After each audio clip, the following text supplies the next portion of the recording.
बहुत बहुत अभिवादन। हम लोग जब ये प्रोग्राम करने की सोच रहे थे तो एक चीज था कि हमारा मकसद क्या है, हमारा उद्देश्य क्या है। तो हम लोग जब बुजुर्गों की बात करते हैं तो सबसे पहले जो इमेज आता है एक वीकनेस की, जो फिजिकली वीकनेस है और बहुत तरह की वीकनेस होती है उनमें। लेकिन अब ये समय बदल रहा है, हमारे बुजुर्ग भी अब उस टाइप से नहीं है, चेंज हो रहे हैं। वो भी समय को उन्होंने पहचाना है। एक जब ज्वाइंट फैमिली का टाइम था, एक फैमिली में बहुत सारे बच्चे थे, तो दादा दादी नाना नानी का काम था कि बच्चों के साथ खेलने कूदने में उनका दिन निकल जाता था। इससे ज्यादा कुछ सोचते नहीं थे। अब एकल फैमिली है, हर इंसान अकेला है कहीं न कहीं। और जो बुजुर्ग हैं स्पेशली, उनका जब बच्चे बड़े हो जाते हैं, उनकी लाइबिलिटी कम हो जाती है और भी अकेलापन उनके साथ हो जाता है। उनके पुराने दोस्त वगैरह भी धीरे धीरे यहाँ की उनके जो जीवन साथी भी साथ छोड़ने लगते हैं एक समय के बाद। लेकिन कुछ लोग ऐसे हैं कि इस एज में भी कुछ नया शुरू करते हैं, ऐसा करते हैं जो हम सबके लिए, हम जैसे कहते हैं यंग एनर्जी जो होती है, हमारे लिए भी वो प्रेरणा स्रोत होते हैं। तो क्यों ना हम उनको देखें। जो बुजुर्ग का मतलब है कि मैं इस एज में भी का इम्फेसिस इसलिए दे रही हूँ कि एज को हम लोग जिससे मानते हैं वीकनेस, वो वीकनेस को उनके लिए एनर्जी एक्सपीरियंस बना लेते हैं। वो एक्सपीरियंस का स्टॉक है उनके पास, जिस स्टेक ये उनकी पूंजी है। इस पूंजी के बल पर वो क्या कर सकते हैं। तो आज हम लोग कुछ इस पे बात कर रहे हैं कि वो उद्देश्य प्रेरित, जो मैम ने ये टॉपिक दिया मुझे बड़ा इंटरेस्टिंग लगा। एक लाइफ उद्देश्य प्रेरित लाइफ कैसी हो। क्या हमारा उद्देश्य होता है बच्चे बड़े हो जाएं, जॉब लग जाए, लेकिन जब ये सारा काम हो जाए फिर हमारा क्या उद्देश्य होता है। वहाँ एक बिखराव आ जाता है, एक भटकाव आ जाता है। आज हम लोग इसी पर टॉपिक पर चर्चा करेंगे। हमारा आज का सेशन लाइव सेशन इसी पर है। इस पर हमारे साथ इतने एक्सपर्ट हैं, इसलिए मैं कुछ नहीं, टॉपिक का मैं कोई इंट्रोडक्शन नहीं दूंगी। साक्षी मैम का मैं थोड़ा सा इंट्रोडक्शन दे देती हूँ। मैम ने एज के हिसाब से बहुत ज्यादा एक्सपीरियंस है इनको। इन्होंने स्टार्टिंग लखनऊ के एमआईटी कॉलेज के लेक्चरर के रूप में इन्होंने किया था, लेकिन बाद में एज ए साइकोलॉजिस्ट ये कई इंस्टीट्यूट से जुड़ी रही हैं, विमेंस, एम्स, जेजेबी और भी बहुत सारे इंस्टीट्यूट से ये जुड़ी रही हैं। इतना इनका वाइड एक्सपीरियंस है और अभी माई टॉक वर्ड में ये सीनियर चीफ साइकोलॉजिस्ट के रूप में पोस्टेड है। मैम उद्देश्य प्रेरित जीवन, इसके लिए जो इसका जो बेसिक है, एक फिजिकल और मेंटल स्वास्थ्य के लिए एक बहुत ही जरूरी है उद्देश्य प्रेरित जीवन। लेकिन इसको आप किस टाइप से डिफाइन करती हैं?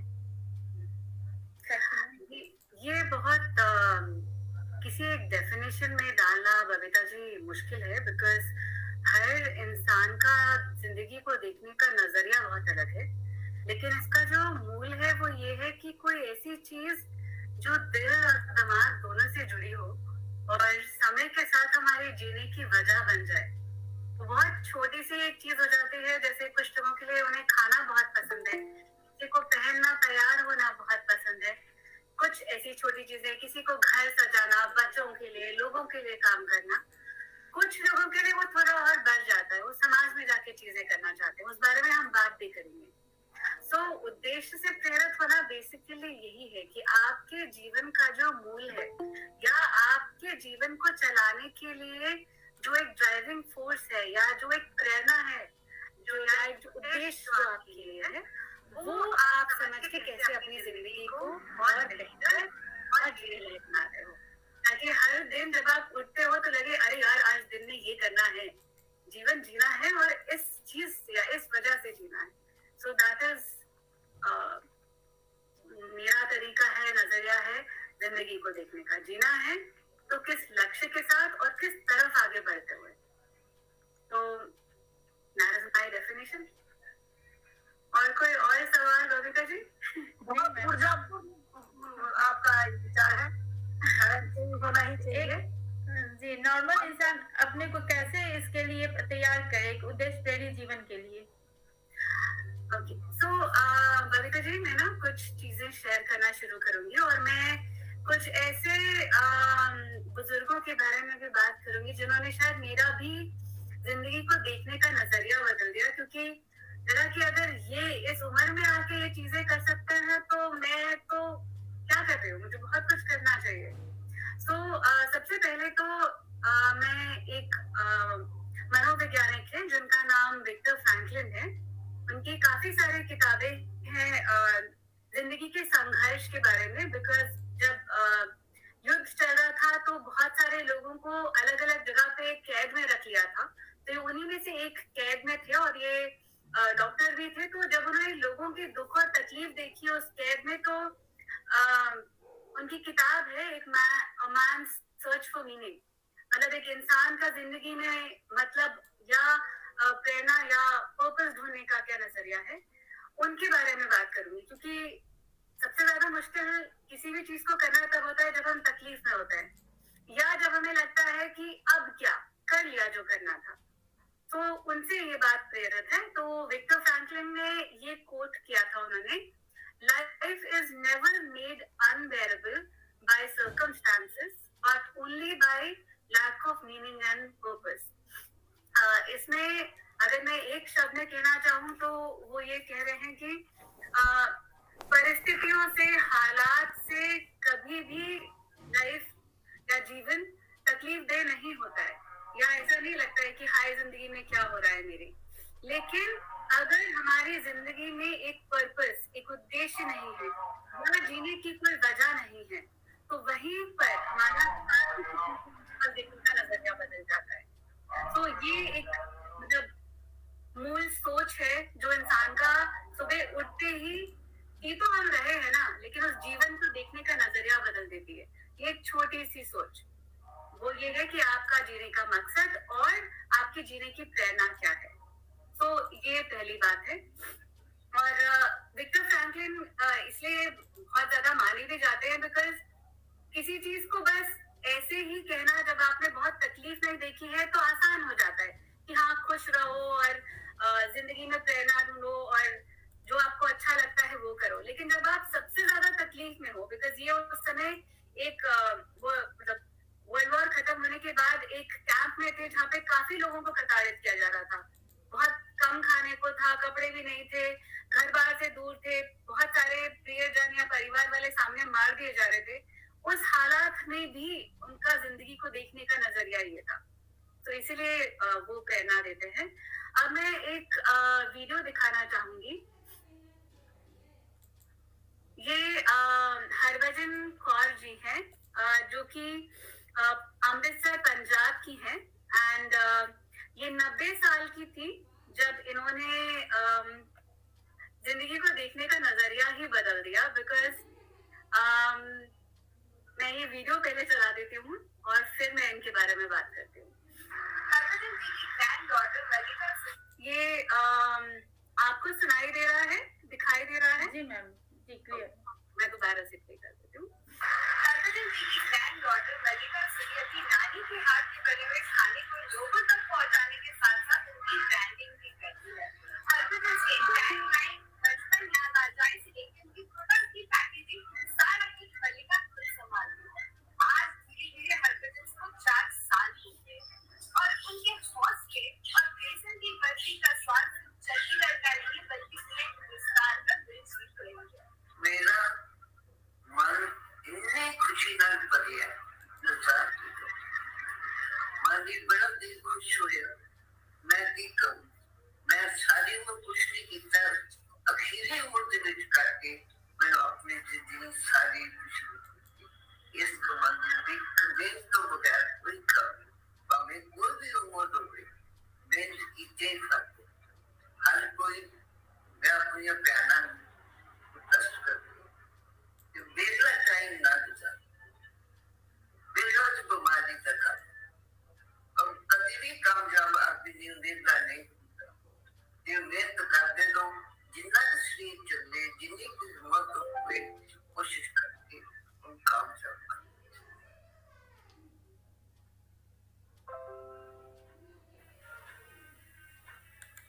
तो ये हरभजन जी हैं और इनकी सबसे अच्छी बात ये है उस समय जब इन्होंने ये अपनी बेटी से बात कर रही थी, उन्होंने बस ये पूछा कि क्या कोई ऐसी चीज है जिसका लेके आपको रिग्रेट है कि आपने जिंदगी में किया नहीं। तो उन्होंने कहा कि हम सब कुछ किया है मैंने, लेकिन मैंने ना कभी पैसे नहीं कमाए खुद। और उससे उनकी बेटी ने उनकी ये सोच को बढ़ाया। उन्होंने आप क्या बना सकते हैं, उन्होंने कहा मैं ये बना सकती हूँ। और उसके बाद ऑर्गेनिक मार्केट में जाकर उन्होंने बेचा तो 2,000 रुपए उन्हें मिले थे पहली बार। और उसको वो आगे लेती गई एंड उसको उन्होंने इतना बड़ा कर दिया 4 साल में कि आनंद महिंद्रा ने भी उनका इंटरव्यू लिया था, उनको बुलाया कि आप सबकी ट्रेनिंग कीजिए और कैसे सबको प्रेरित कर सकते हैं। एंड इस उम्र में कई बार मतलब मुझे चश्मा लग रखा है कई बार सुनाई नहीं देता है, वो इतनी मेहनत करके सुबह 4 बजे 5 बजे उठना इतना मशक्कत वाला काम लगता है, लेकिन उन्होंने किया और वो चाहती तो उनकी जिंदगी बहुत अच्छी चल रही थी, सारे बच्चे सेटल थे, सब कुछ कर चुकी थी, लेकिन उन्हें लगा ये एक रिग्रेट रह जाएगा मेरे लाइफ में कि मैंने कभी 2 रुपए खुद के नहीं कमाए। तो उन्होंने वो 2,000 रुपए से शुरू करा और ऑब्वियसली उनकी फैमिली ने उनकी मदद करी और बहुत सारी परेशानियां भी आई होंगी उनको, लेकिन उन्होंने हार नहीं मानी और 4 साल में धीरे धीरे धीरे उनके बच्चों की मदद से और सबसे उन्होंने लिटरली ब्रांड बना दिया जो, और वो बर्फी अभी 900 रुपए किलो बिकती है। और हरभजन जी ने अपने साथ उनके जितने भी दोस्त परिवार वाले जो उस उम्र के थे उन सबको प्रेरित करा अपनी जिंदगी को जीने के लिए। तो वो फर्क पड़ता है कि अगर आपको पता है कि मेरे दिल और दिमाग में ना ये चीज करने की इच्छा है तो कहीं ना कहीं परेशानियां 100 आएंगी और आनी भी चाहिए, शायद हम कभी बेहतर बनते, लेकिन वो रुकी नहीं क्योंकि उन्हें पता था कि मुझे करना है, जिंदगी में जाने से पहले ये चीज करनी है। दो और जिनको हम दो दादी मूवी के नाम से भी जानते हैं, आसान की आंख मूवी आई थी, चंद्रा एंड प्रकाशी तोमर, उनके बारे में भी ये वीडियो है एंड आई थिंक सब लोग उनके बारे में जानते हैं बिकॉज उन्होंने तो ऐसी चीज कर दी जिसको कुछ हद तक आज के डॉक्टर्स भी नहीं समझा पा रहे कि अरे उनके हाथ कैसे नहीं हिले, मतलब इतनी एज में होने के बाद कुछ भी करते हुए हाथ काम चाहते हैं, कैसे उन्होंने किया, उनका एक वीडियो है, मैं वो लगा रही हूँ।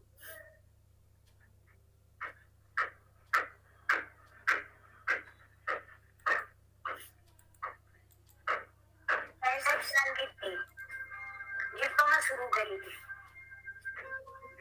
तो 22 साल हो गए खेलते हुए बच्चों को खिलाती रही, पोती मेरी दान भगवान वाली नाम है, हाँ इसे छोटे शिकू लेकर गई थी और जब पोती के लारे मौका मिल गया तो मैं 2 दिन तो बैठ कर देखा, फिर तीसरे दिन मुझे लगन लगी, मैं गन लोड करी देख कर बच्चों को गन लोड कर पोती के हाथ में देने लगी, पोती और गन लोड लगी, मगर बेटा रोगा ना, मैं हूँ तेरी बहन, तू मजबूत रहो, बालक है और गनी रोने लगी, मेरा के मन करे भाई छल्ला तो ते भरी दिया पर तू भी देख कर चला गया, मैं देखा चला गया भाई, वो छल्ला मेरा पहला ही ठीक से पहन में लग गया, लगने नए बच्चे रहने लगे दादी खेलने पर, पहले बड़े आदमी ऐसे ही थे, कौन बेचक रहता और तू और डोंगी हूँ, मुझे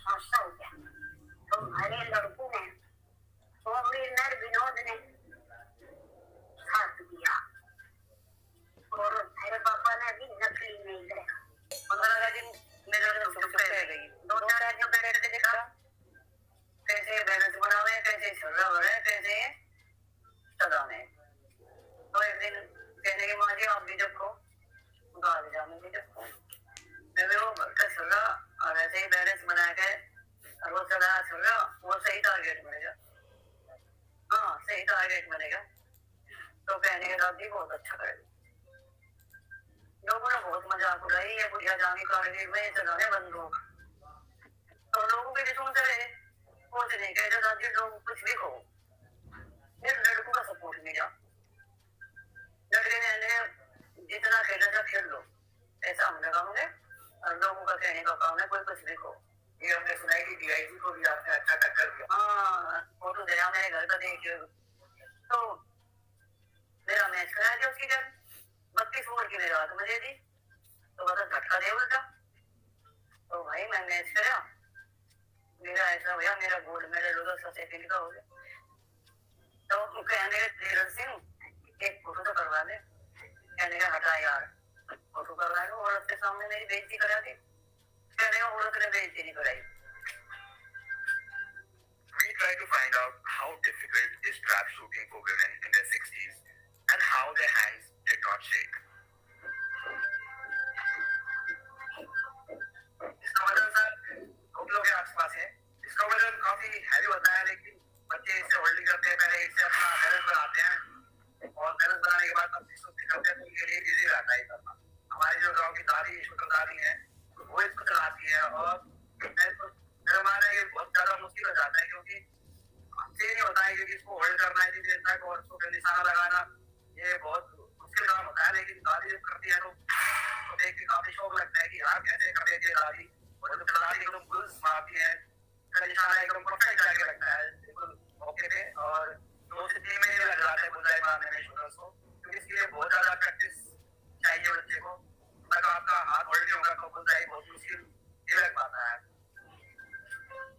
लक्ष्मी नारायण रखी थी, 2 गठरी घुस गया था और ये चौकी पिस्सा, ये बरसा फेरा, तो इसलिए हाथ मजबूत थे, इसलिए हाथ नहीं हिला थे, बहुत जल्दी कवर करा, बहुत जल्दी मेडल, बहुत मेडल थी। तो ये दूसरी हमारी कहानी है उन लोगों की।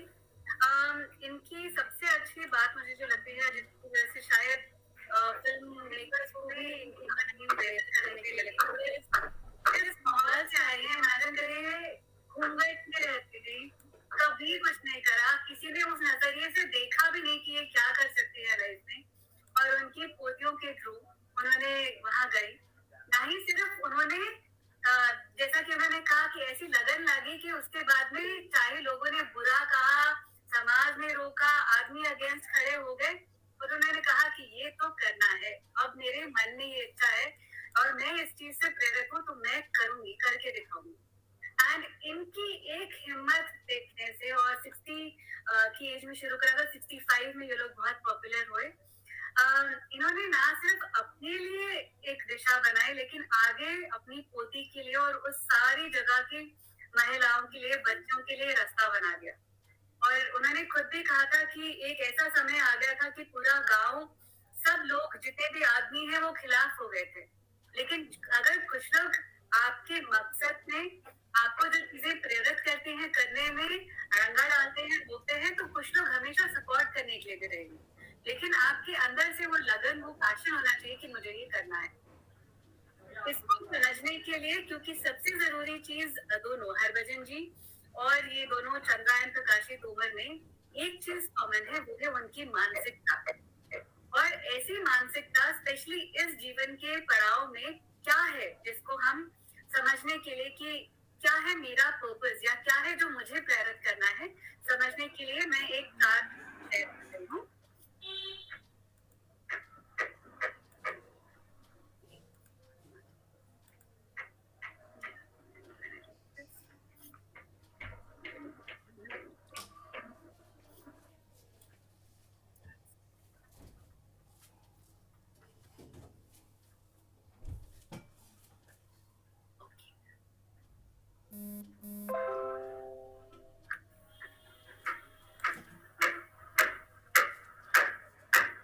आपको ये चार्ट दिखाई दे रहा है? जी जी। ये एक्चुअली में इकिगाई एक जापानीज कंसेप्ट है, जो कि मुझे लगता है कि कहीं ना कहीं हमारे हिंदुस्तान में भी एक अलग तरीके से ये सोच अपनाई गई है। अब अगर आप इस चार्ट को देखेंगे तो इसमें कुछ ऐसी चीजें हैं जो इस उम्र के पड़ाव में हम मोस्टली कर चुके होते हैं, चाहे वो हमारा प्रोफेशन हो या आप जिस काम को अपनाना चाहते हो, चाहे आप एक होम मेकर हो जो घर संभालते हो, या आप कोई नौकरी करते हो, या आप सोशल वर्क करते हो, कोई भी चीज हो, वो हम इस उम्र तक समझ चुके होते हैं कि हमारे को क्या दिशा लेनी है। दूसरा है what you can be paid for, या वो चीजें जो आपके जीने के लिए जरूरी है। ये चीजें भी हम इस उम्र के पड़ाव तक पता कर चुके होते हैं। कुछ चीजें वोकेशन से, मतलब क्या हमें पसंद है करने के लिए। ज्यादातर हम जानते हैं कि हमें खाने पीने, पहनने में, जिंदगी में करने के लिए क्या अच्छा लगता है, क्या नहीं। बट कुछ लोग ऐसे भी हैं जिन्होंने 50 की उम्र के बाद जाके ये समझा है कि मैं ये चीज भी सीखना चाहता हूँ, तो उन्होंने उसकी तरफ अपनी सारा एनर्जीज या अपनी सारी मेहनत उस तरफ कर दी कि ये सारे जिंदगी के पड़ाव हमने पार कर लिए, पढ़ लिए, लिख लिए, बच्चों को संभाल लिया, नौकरी कर ली, पैसा कमा लिया, लेकिन मुझे गाना सीखना था, या मुझे नाचना सीखना था, या कोई एक कला सीखनी थी, तो वो उसमें चले जाते हैं। ये हरे, पीले और ये जो पिंक कलर है, ये हमारा एरिया है जो हमें इस उम्र के पड़ाव में एक्सप्लोर करना होता है, जिसमें से सबसे जरूरी है हम किस चीज में अच्छे हैं और उसको हम अपनी जीने की वजह या उससे हम प्रेरित हो सकते हैं।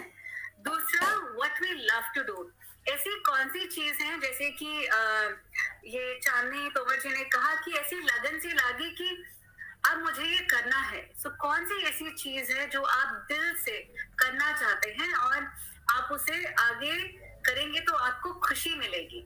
तीसरा, व्हाट द वर्ल्ड नीड्स, कई बार हम खुद चीजें कर चुके होते हैं, हमें लगता है कि ऐसा क्या है जो मैं कर सकता हूँ जो मेरे बाद या मेरे होने से समाज पे, मेरे आसपास के लोगों पे उसका असर पड़ेगा, या तो अपने लिए या अपने आसपास के लोगों के लिए या किसी और के लिए मैं जीवन में प्रेरणा या एक पर्पस बन सकता हूँ और उन्हें प्रेरित कर सकता हूँ अच्छी चीजें करने के लिए, एक स्किल सीखने के लिए या कुछ भी ऐसे करने के लिए। तो जब हम ये सारी चीजें समझ जाते हैं और कर लेते हैं, हमारा जीवन जो कि हम रोज जी ही रहे हैं, लेकिन इसको जीने के लिए एक बेहतर प्रेरणा मिल जाती है और हम कहीं ना कहीं एक बेहतर जिंदगी जी पाते हैं। सो एक पूरा साइकिल है। और ये समझने के लिए कि क्या ऐसी चीज है जो हमें बहुत अच्छी लगती है, थोड़ा सा ना हमारा दिमाग एक खेल खेल जाता है। वो अजीब सी बात यह है कि जब हम जवान होते हैं तो हमारा दिल दिमाग एक अलग डायरेक्शन में भाग रहा होता है, उसे लगता है यही सब सही है और हम उसी को पूरे तरीके से जीते हैं। और शायद उम्र के उस पड़ाव पे वो चीज जरूरी भी है, लेकिन जैसे ही हम उस पड़ाव को छोड़ के दूसरे पड़ाव पे जाते हैं, हमें समझ में आता है अरे हम किस चीज के पीछे भाग रहे थे, इससे ज्यादा जरूरी तो ये चीज थी। तो हर उम्र के पड़ाव पे जो चीज आपके दिल और दिमाग से आती है और आपको लगता है जीने की वजह होनी चाहिए, उसे उस पड़ाव पे उतनी अहमियत और अपनी जीने की वजह बनाना जरूरी है। लेकिन अब अगर आप 50 की उम्र से ज्यादा है तो आप बहुत सारी चीजें अचीव कर चुके हैं। इस समय ऐसी क्या चीज है जो आप करना चाहते हैं, और इसके बहुत सारे एग्जाम्पल्स हैं। सो उसमें प्लीज याद रखिए ये 3 चीजें। एक, वो आवाज या वो चीज जो आपको खुश करती हो और आपके दिल और दिमाग से आपको प्रेरित करती हो और आपका जीने की वजह, जिसे हम पर्पस ड्रिवन कहते हैं, वो बने। और वो बहुत जरूरी है क्योंकि वो आपको खुशी देती है। सुबह उठ के आय हाय एक और दिन के बजाय अरे आय हाय एक और नया दिन, अब ये करना है। कल मैंने अपनी इस खुशी की तरफ एक कदम लिया था, एक हफ्ते में मैं 7 कदम लूंगी, और एक साल में 365 डेज में हो सकता है 300 दिन मैं ना करूं कि अरे यार छोड़ो कल करते हैं, लेकिन एटलीस्ट 65 डेज तो किया। उसको समय के साथ जब जोड़ूंगी तो वो मेरी खुशी की वजह बढ़ती जाएगी। दूसरा, मुझे खुशी होती है कि मैं अपने जीवन में 24 घंटे में से कुछ समय वो चीजें कर रही हूँ जिससे मुझे, मेरे जैसे फोन की बैटरी खत्म हो जाती है तो चार्ज करने की जरूरत पड़ती है ना, ये वो कुछ चीजें हैं जो मेरी लाइफ को रिचार्ज करने के लिए जरूरी है, या मैं खुश रहूं और मेरे आसपास के लोग खुश रहे की वजह बनते हैं। और कई बार हमें पता भी नहीं चलता, हम एक छोटी सी चीज शुरू करते हैं, जब वो जुड़ती जाती है तो पता चलता है ये इतनी अहम चीज है और मैं इसे दूसरों के साथ बांट सकती हूँ। तो ये बहुत जरूरी है। अब जब हम उस चार्ट की बात करते हैं, 3 चीजें, एक ऐसी चीजें जो हमारे दिल दिमाग से जुड़ी हो, हमारे जीने की वजह बने। दूसरा, हम किस चीज में अच्छे हैं। अगर अभी मैं आपको बोलूं मेरा गाना गाने का बहुत मन कर रहा है और मेरी आवाज इतनी खराब हो कि आप लोग जब ऑफ करके भाग गए तो आप सबके लिए टॉर्चर हो जाएगा। तो अच्छा है, शायद मैं बाथरूम में गा सकती हूँ, पब्लिकली नहीं, लेकिन मैं बाथरूम में जरूर गाऊंगी क्योंकि मुझे खुशी मिलती है। लेकिन किस चीज में मैं अच्छी हूँ, और वो एक ऐसी चीज है जो मैं दूसरों को बांटना चाहती हूँ और उसे बांटने से या करने से मेरी खुशी बढ़ती है या मेरी लाइफ की जीने की वजह बनती है। कई बार हम बच्चों, परिवार को, पढ़ाई को, अपने प्रोफेशन को वजह बना लेते हैं। जरूरी है, उसे भी जरूर रखिए क्योंकि उनके बिना हमारी जिंदगी अधूरी है। लेकिन मेरे अंदर वो ऐसा कौन सा हिस्सा है जो मुझे चलाता है, वो जरूरी है, उसे प्लीज ढूंढिए। और कई बार वो बहुत सारी चीजें हो सकती हैं, कई बार वो कोई एक आध चीज हो सकती है, या कई बार ऐसी चीजें जो समय के हर पड़ाव या परिस्थिति के हिसाब से बदलती है। तो what you are good at, या वो चीजें जो आप अच्छी करते हैं।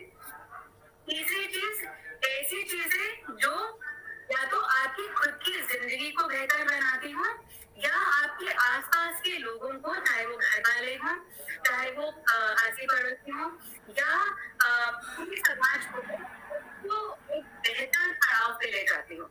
ये 3 चीजें जरूरी हैं ये समझने के लिए कि मेरी ड्राइविंग फोर्स या मेरी प्रेरणा कहाँ से आती है। लेकिन वो प्रेरणा को चलाने वाली 2 चीजें हैं, हमारा दिल और दिमाग, उससे जुड़ना बहुत जरूरी है। आगे मैं आलोक सागर की वीडियो दिखाना चाहूंगी। ये मेरे लिए बहुत बड़ी प्रेरणा थी बिकॉज अगर मैं ये सोचूं कि एक आईआईटी के प्रोफेसर यूनिवर्सिटी से पढ़ाई करी हो, टेक्सास यूनिवर्सिटी से बाहर जाके पढ़ाई करी हो और वो सब छोड़ के एक अलग जिंदगी जिए ताकि वो लोगों को प्रेरित कर सके, बहुत बड़ी बात है। हम शायद बहुत सारी छोटी छोटी चीजों के पीछे भागते रह जाते हैं। आज ये चाहिए घर में, वो होना चाहिए। इन्होंने जीवन में प्रेरणा का या प्रेरित रहने का डेफिनेशन ही चेंज कर दिया। तो मैं उनका वीडियो दिखाना चाहूंगी यहाँ पे।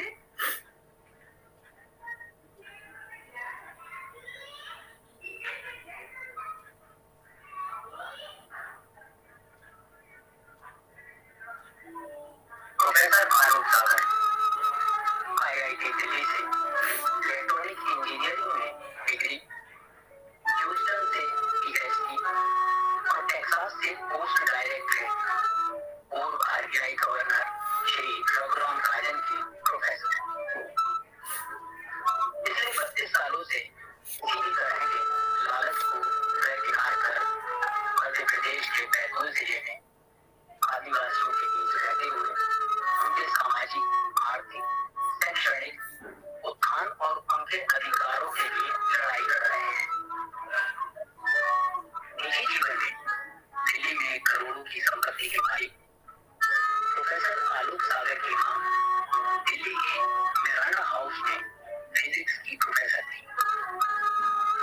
पिता भारतीय राजस्व सेवा के अधिकारी थे और छोटा भाई आज भी आईआईटी में प्रोफेसर है। सब कुछ त्याग कर आदिवासियों के उत्थान के लिए समर्पित, आदिवासियों के साथ सादगी भरा जीवन जी रहे हैं। रहने को घास फूस की एक झोपड़ी, पहनने को 3 कुर्ते और आने जाने के लिए एक साइकिल, ताकि प्रकृति को नुकसान न हो। कई भाषाओं के जानकार प्रोफेसर आलोक सागर आदिवासियों से उन्हीं की भाषा में बात करते हैं। उनको पढ़ना लिखना सिखाने के साथ साथ आसपास के जंगलों में उनसे लाखों फलदार पौधों का रोपण करवा चुके हैं। फलदार पौधों का रोपण करवाकर आदिवासियों में गरीबी से लड़ने की उम्मीद जगा रहे हैं। साइकिल से आते जाते बीज इकट्ठा कर आदिवासियों को बोने के लिए दे देते हैं। ऐसे पद्मश्री पुरस्कार को ठुकरा चुके प्रोफेसर आलोक सागर जी को हम सलाम करते हैं।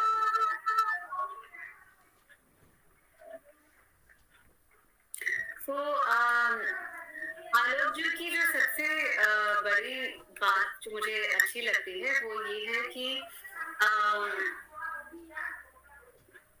ये है कि इनको पद्मश्री भी दिया जा रहा था, बट इन्होंने पद्मश्री नहीं लिया और अपना सारा पढ़ाई सफर करने के बाद ये अभी भी वहीं रहते हैं। अगर आप इनको देख लेंगे तो कभी नहीं लगेगा कि ये आईआईटी से पढ़े हुए और विदेश में रह के इतनी पढ़ाई करके आए हैं। लेकिन इनकी मानसिकता और सोच की जब बात करते हैं, वो सीधा सा ये कहते हैं कि अगर हमें बदलाव चाहिए, हम जो समाज के हिस्सा है, हमें उसमें रहकर जो हम कर सकते हैं वो जरूर करना चाहिए। इसीलिए इन्होंने जो बदलाव ये शायद देखना चाहते थे, उन्होंने वो चीज करी और जीवन को जिया। जरूरी नहीं है कि हम में से हर कोई ऐसा ही करना चाहता हो। कुछ लोग हैं जो एक प्रेरित जिंदगी जीने के लिए या जीवन के लिए इस लक्ष्य तक पहुंच जाते हैं, लेकिन हम अपनी रोजमर्रा की जिंदगी में क्या ऐसी छोटी छोटी चीजें कर सकते हैं जिससे हमारे जीवन को जीने के लिए एक वजह मिले।